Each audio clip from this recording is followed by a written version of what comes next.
when I was in, I want to say the 5th or 6th grade. So Uncle Joel would have been in the 7th or 8th grade, maybe. So maybe I was in the 4th grade and he was in the 6th. Anyhow, we went backpacking. This is when we lived in Idaho, and we went backpacking, and I think it was called, I want to call it in the Sawtooth Mountains, but I think it was called the Sawtooth Trail. And basically it was a trail that the Forest Service had cut out, you know, the mountain for people to backpack. And there was, like, when you had to cross streams or creeks or rivers or whatever, no bridge, just a log. I mean, it was pretty primitive camping. That they had no facilities. The water that you had, you hauled with you. Or, see, again, I'm sure you can't do this now, but then you could you could just refill your canteens right out of the river. I mean, it was just crystal clear, cold as if it had come out of the refrigerator, and it was you know, so that was nice. Again, I'm sure you can't do that now, and I'm sure that you can't go to the bathroom in the woods like you could now. My guess is they probably have porta potties or outhouses or something, some sort of facilities, because again, over time we've learned that all that stuff contaminates groundwater.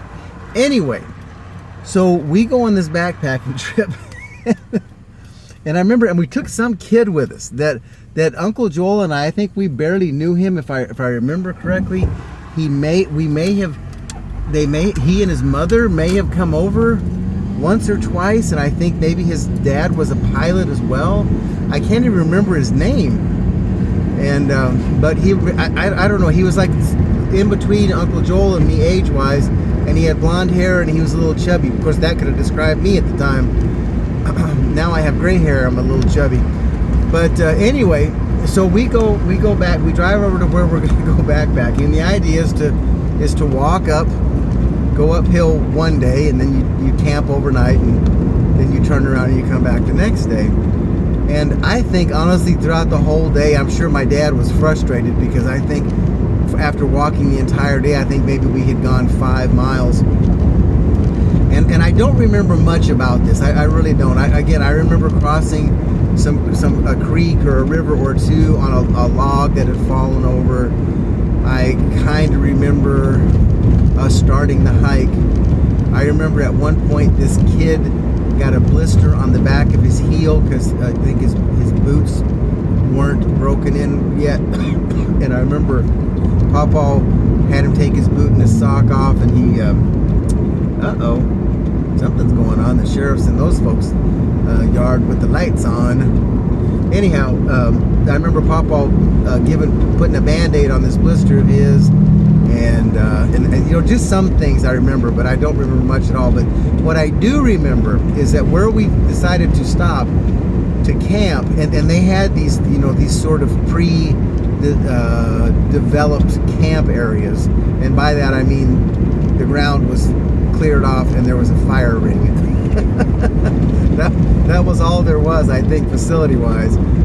But so anyway, so that night we did whatever we did. We had a fire. I'm sure Papa cooked something, don't remember what that was. But what I remember was that right next to the what I really remember really clearly is that right next to the campsite there was this old pine tree, a big tall thing. I mean, like, I assume a ponderosa pine, at least that's what occurs to me now. But this thing was dead, completely white, bleached. Don't know how long it had been there. And I remember that between the sound of the stream, which was close to where we had pitched our tent, and it was going shh. And then I thought, and I think I may have confused that, thinking that it was windy, or it was windy, I don't know what. But anyway, like, so I think I worried all night. I mean, I'm sure I slept, but in the times I was awake, I was so worried that this tree, this dead old tree with these sharp